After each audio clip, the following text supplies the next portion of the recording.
தம்பிங்களா, இப்ப நம்ம ஆரோக்கியம், வியாபாரம், ஒரு கடை வச்சிருக்கேன், மளிகை கடை வியாபாரம், ஹோட்டல் கடை, பொட்டி கடை.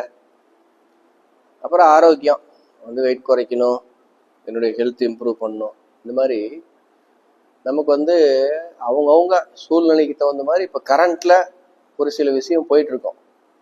சரியா? பணத்தை சம்பாதிக்கணும், வருமானத்தை அதிகம் பண்ணணும், வெயிட்டை குறைக்கணும்.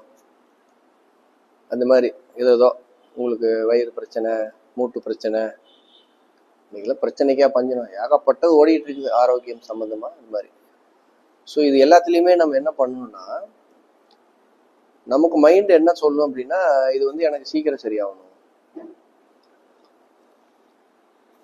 இந்த சூழ்நிலையை நான் சீக்கிரம் மாற்றணும், இந்த வலியை என்னால் தாங்கிக்க முடியல, இப்படிலாம் நம்ம ஒரு மைண்ட் செட் வச்சுக்குவோம். பெயின், இந்த பெயின் ஏதோ ஒரு ரூபத்தில் வந்துட்டு தான் இருக்கும்.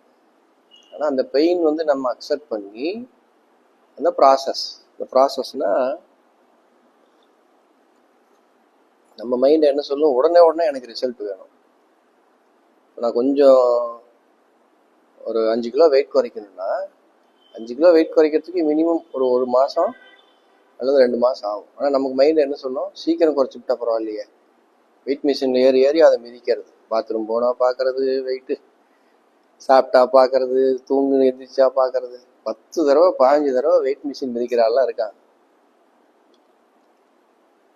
அதே மாதிரி நம்ம ஒரு வியாபாரம் ஆரம்பிக்கிறோம், உடனே நான் ப்ராசஸ் ஆகி 10,000, 20,000, 50,000, 1 லட்சம், 5 லட்சம், இப்படி என்னுடைய வருமானத்தை அதிகம் பண்ணு, இப்படிலாம் நினைக்கிறோம் இல்லையா? இதெல்லாம் நடக்காது.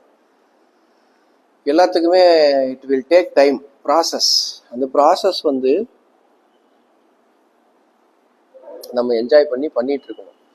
பேஷன், பொறுத்தார் பூமி ஆழ்வார். பொறுமையா தினசரி என்ன விஷயங்கள் அந்த இலக்கை நம்ம அச்சீவ் பண்றதுக்கு, அந்த பாதையில நம்ம போயிட்டு இருக்கிறதுக்கு தேவையான விஷயங்களை நம்ம பண்றோமோ, அதுதான் நம்மளுடைய வேலை. நம்ம கண்ட்ரோல் இருக்கு. ரிசல்ட் எல்லாம் வரும், தானா வரும்.